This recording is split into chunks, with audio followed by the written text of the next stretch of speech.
ಸರ್ವರಿಗೂ ಸರಸ್ವತಿ ಪ್ರಭಾ ಸುದ್ದಿಪಾಕ್ಷಿಕದ ಈ ಸಂಚಿಕೆಗೆ ಸ್ವಾಗತ ಸುಸ್ವಾಗತ. ಮುಖ್ಯಾಂಶಗಳು: ದೇಶಾದ್ಯಂತ ವೈಕುಂಠ ಏಕಾದಶಿ ಆಚರಣೆ.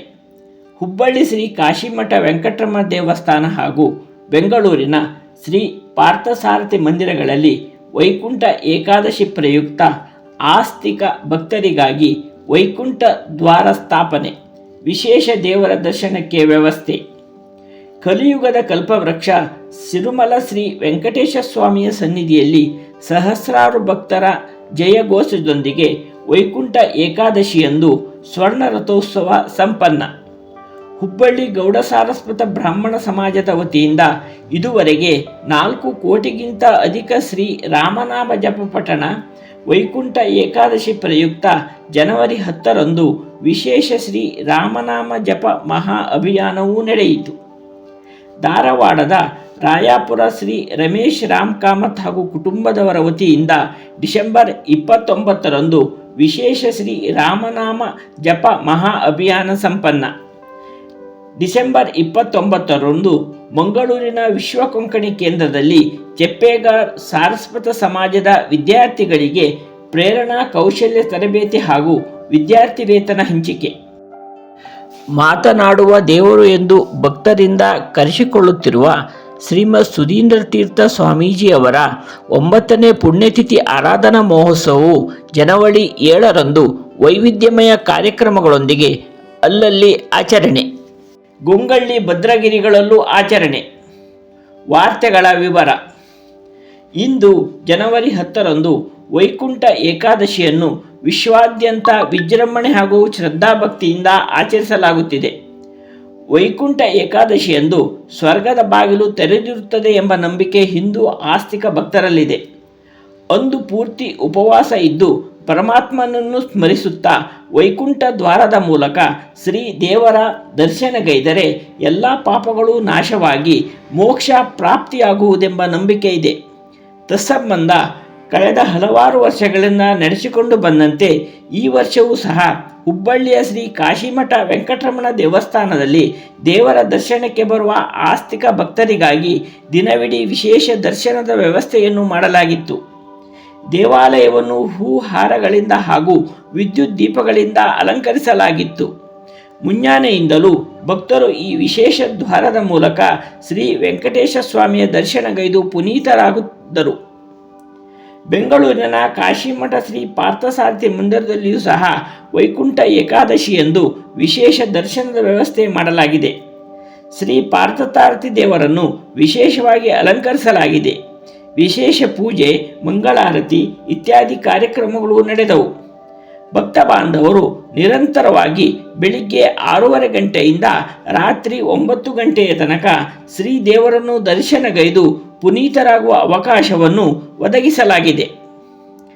ಕಲಿಯುಗದ ಕಲ್ಪವೃಕ್ಷ ತಿರುಪತಿ ತಿರುಮಲ ಶ್ರೀ ವೆಂಕಟೇಶ ಸ್ವಾಮಿಯ ಸನ್ನಿಧಿಯಲ್ಲಿ ಪ್ರತಿ ವರ್ಷ ವೈಕುಂಠ ಏಕಾದಶಿ ಉತ್ಸವವು ಅತ್ಯಂತ ವಿಜೃಂಭಣೆಯಿಂದ ಸಂಪನ್ನಗೊಳ್ಳುತ್ತದೆ.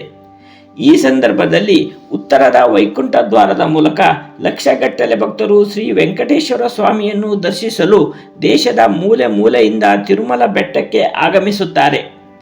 ಸಾಮಾನ್ಯ ಭಕ್ತರೊಂದಿಗೆ ಗೋವಿಂದ ಮಾಲೆಯನ್ನು ಧರಿಸಿದ ಭಕ್ತರು ಸಹ ಈ ಸಂದರ್ಭದಲ್ಲಿ ತಿರುಪತಿಗೆ ಬರುತ್ತಾರೆ. ತಿರುಮಲದಲ್ಲಿ 2020-22ರಿಂದ ವೈಕುಂಠದ ಉತ್ತರ ದಿಕ್ಕಿನ ದ್ವಾರವನ್ನು 1 ದಿವಸದ ಬದಲಿಗೆ 10 ದಿವಸಗಳ ಕಾಲ ತೆರೆದಿಟ್ಟು ಲಕ್ಷಗಟ್ಟಲೆ ಭಕ್ತರಿಗೆ ಸ್ವಾಮಿಯ ದರ್ಶನ ಮಾಡಿಸಲಾಗುತ್ತದೆ. ಈ ವರ್ಷ 7 ಲಕ್ಷಕ್ಕಿಂತ ಅಧಿಕ ಭಕ್ತರಿಗೆ ವೈಕುಂಠ ದ್ವಾರದ ಮೂಲಕ ಶ್ರೀ ವೆಂಕಟೇಶ್ವರ ಸ್ವಾಮಿಯ ದರ್ಶನಗೈಯುವ ಭಾಗ್ಯ ಒದಗಲಿದೆ. ವೈಕುಂಠ ಏಕಾದಶಿಯಂದು ತಿರುಮಲದಲ್ಲಿ ಸ್ವರ್ಣ ರಥೋತ್ಸವವು ನಡೆಯಿತು. ಈ ಸಂದರ್ಭದಲ್ಲಿ ಲಕ್ಷಾಂತರ ಭಕ್ತರು ಉಪಸ್ಥಿತರಿದ್ದು ಶ್ರೀ ವೆಂಕಟೇಶ್ವರ ಸ್ವಾಮಿಯ ಜಯಘೋಷಗೈದರು. ಶ್ರೀ ಸಂಸ್ಥಾನ ಗೋಕರ್ಣ ಪರ್ತಗಾಳಿ ಜೀವೋತ್ತಮ ಮಠದ ಸ್ಥಾಪನೆಯಾಗಿ 550 ವರ್ಷಾಚರಣೆಯ ಸಂದರ್ಭದಲ್ಲಿ 550 ಕೋಟಿ ಶ್ರೀ ರಾಮನಾಮ ತಾರಕ ಮಂತ್ರ ಜಪಪಣದ ಮಹಾ ಅಭಿಯಾನವನ್ನು ಕಳೆದ ವರ್ಷ ಶ್ರೀಮದ್ ರಾಮನವಮಿಯಂದು ಪೂಜ್ಯ ವಿದ್ಯಾಧೀಶ ತೀರ್ಥ ಸ್ವಾಮೀಜಿಯವರು ಆರಂಭಿಸಿದರು ಹಾಗೂ ದೇಶಾದ್ಯಂತ 125ಕ್ಕಿಂತ ಅಧಿಕ ಕೇಂದ್ರಗಳಲ್ಲಿ ಪ್ರತಿನಿತ್ಯ ಅವ್ಯಾಹಿತವಾಗಿ ಶ್ರೀ ರಾಮನಾಮ ಜಪಪಠಣ ನಡೆಯುತ್ತಿದೆ. ಹುಬ್ಬಳ್ಳಿಯ ಗೌಡ ಸಾರಸ್ವತ ಬ್ರಾಹ್ಮಣ ಸಮಾಜದ ಸರಸ್ವತಿ ಸದನದಲ್ಲಿನ ರಾಜೀವಲೋಚನ ಜಪ ಕೇಂದ್ರದಲ್ಲಿ ಈ ತನಕ 4 ಕೋಟಿಗಳಿಗಿಂತ ಅಧಿಕ ರಾಮನಾಮ ಜಪಪಠಣ ನಡೆದಿದೆ. ಇಂದು ವೈಕುಂಠ ಏಕಾದಶಿಯ ಪ್ರಯುಕ್ತ ಮಧ್ಯಾಹ್ನ 3 ಗಂಟೆಯಿಂದ ರಾತ್ರಿ 8:30 ಗಂಟೆಯ ತನಕ ವಿಶೇಷ ಶ್ರೀ ರಾಮನಾಮ ಜಪ ಮಹಾ ಅಭಿಯಾನ ನಡೆಯುತ್ತಿದೆ. ನೂರಾರು ಜನ ಸಮಾಜ ಬಾಂಧವರು ಉಪಸ್ಥಿತರಿದ್ದು ನಿರಂತರವಾಗಿ ನಡೆಯುತ್ತಿರುವ ಜಪಪಠಣದಲ್ಲಿ ಪಾಲ್ಗೊಂಡಿದ್ದಾರೆ. ಹುಬ್ಬಳ್ಳಿ ನವನಗರದ ಹತ್ತಿರ ಇರುವ ರಾಯಾಪುರದ ಶ್ರೀ ರಮೇಶ್ ರಾಮ್ ಕಾಮತ್ ಹಾಗೂ ಕುಟುಂಬಸ್ಥರು ಅಮರಗೊಳದ ಶ್ರೀ ವಿದ್ಯಾಧಿರಾಜ ಭವನದಲ್ಲಿರುವ ಅಹಲ್ಯೋದ್ಧಾರ ಜಪ ಕೇಂದ್ರದ ವತಿಯಿಂದ ತಮ್ಮ ಮನೆಯಲ್ಲಿ ಡಿಸೆಂಬರ್ 29ರಂದು ಆಯೋಜಿಸಿದ್ದ ಶ್ರೀ ರಾಮನಾಮ ತಾರಕ ಮಂತ್ರ ಜಪಪಠಣ ಪ್ರಯುಕ್ತ ಜಪಪಠಣ ಹಾಗೂ ಶ್ರೀ ಸತ್ಯನಾರಾಯಣ ಪೂಜಾ, ಭಜನೆ, ಅನ್ನ ಸಂತರ್ಪಣೆ ಇತ್ಯಾದಿ ಧಾರ್ಮಿಕ ಕಾರ್ಯಕ್ರಮಗಳು ನಡೆದವು.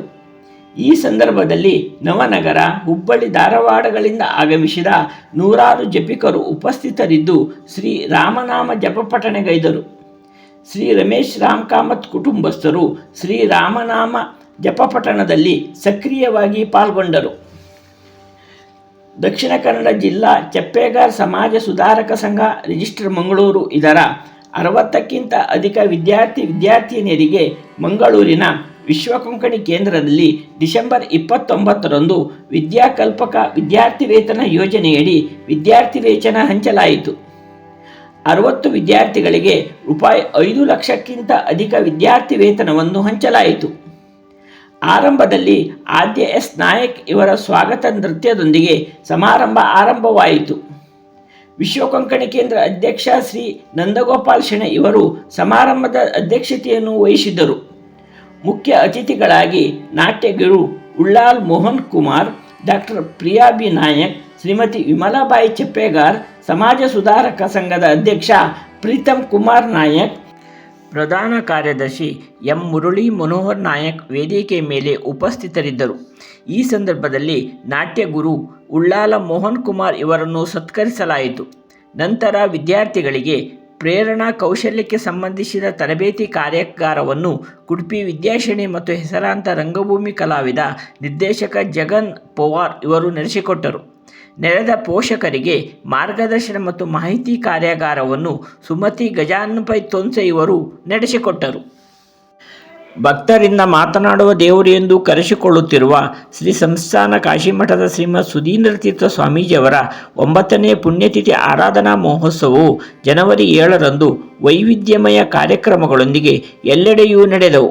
ಗೊಂಗೊಳ್ಳಿ ಪೇಟೆ ಶ್ರೀ ವಿಠಲ ರುಕುಮಾಯಿ ತಥಾ ಮುಖ್ಯಪ್ರಾಣ ದೇವಸ್ಥಾನದಲ್ಲಿ ಶ್ರೀಮದ್ ಸುಧೀಂದ್ರ ತೀರ್ಥ ಸ್ವಾಮೀಜಿಯವರ ಪುಣ್ಯತಿಥಿ ಆರಾಧನಾ ಮಹೋತ್ಸವ ಕಾರ್ಯಕ್ರಮ ಬೆಳಿಗ್ಗೆ ಸ್ತೋತ್ರ ಪಠಣ, ಮಧ್ಯಾಹ್ನ ಶ್ರೀದೇವರಿಗೆ ಮಹಾಮಂಗಳಾರತಿ, ಗುರುಪೂಜೆ, ಪುಷ್ಪಾರ್ಚನೆ, ತೀರ್ಥ ಪ್ರಸಾದ ವಿತರಣೆ ಸಹಿತ ನಡೆದವು. ದೇವಸ್ಥಾನದ ತಾಂತ್ರಿಕ ವೇದಮೂರ್ತಿ ಜಿ ರಾಘವೇಂದ್ರ ಆಚಾರ್ಯ ಮತ್ತು ದೇವಸ್ಥಾನದ ಆಡಳಿತ ಮಂಡಳಿಯ ಡಾಕ್ಟರ್ ಕಾಶಿನಾಥ್ ಪೈ ಮತ್ತು ಎಂಜಿ ಪ್ರಕಾಶ್ ಪೈ ಅವರು ಶ್ರೀಗಳ ಗುರುಗುಣಗಾನ ಮಾಡಿದರು. ರಾತ್ರಿ ಭಜನೆ, ಶ್ರೀ ದೇವರಿಗೆ ಪ್ರಸನ್ನ ಪೂಜೆ, ಪ್ರಸಾದ ವಿತರಣೆ ಮುಂತಾದ ಧಾರ್ಮಿಕ ಕಾರ್ಯಕ್ರಮಗಳು ನಡೆದವು. ದಕ್ಷಿಣ ಪಂಡರಾಪುರ ಖ್ಯಾತಿಯ ಭದ್ರಗಿರಿ ಶ್ರೀ ವೀರವಿಠಲ ದೇವಸ್ಥಾನದಲ್ಲಿ ಶ್ರೀಮದ್ ಸುಧೀಂದ್ರ ತೀರ್ಥ ಸ್ವಾಮೀಜಿ ಅವರ 9ನೇ ಪುಣ್ಯತಿಥಿ ಆರಾಧನೋತ್ಸವವನ್ನು ಜನವರಿ 7ರಂದು ಆಚರಿಸಲಾಯಿತು. ಈ ಶುಭ ಸಂದರ್ಭದಲ್ಲಿ ಭಜನೆ ಹಾಗೂ ದೇವಸ್ಥಾನದ ಪುರೋಹಿತರಾದ ವೇದಮೂರ್ತಿ ಕಲ್ಯಾಣಪುರ ಕಾಶಿನಾಥ್ ಭಟ್ ಮತ್ತು ಸಿಂಧು ಕಾಮತ್ ಇವರಿಂದ ಗುರು ಗುಣಗಾನ ಮತ್ತು ಪ್ರಭಾಕರ್ ಭಟ್ ಇವರಿಂದ ಗುರುಸ್ತವನ ಕಾರ್ಯಕ್ರಮಗಳು ನಡೆದವು. ಮಹಾಪೂಜೆಯ ನಂತರ ಪ್ರಸಾದ ವಿತರಣೆ ಮತ್ತು ಅನ್ನ ಸಂತರ್ಪಣೆ ನಡೆಯಿತು. ಇಲ್ಲಿಗೆ ಸುದ್ದಿ ಪಾಕ್ಷಿಕದ ಈ ಸಂಚಿಕೆ ಮುಗಿಯಿತು. ಎಲ್ಲರಿಗೂ ವಂದನೆಗಳು.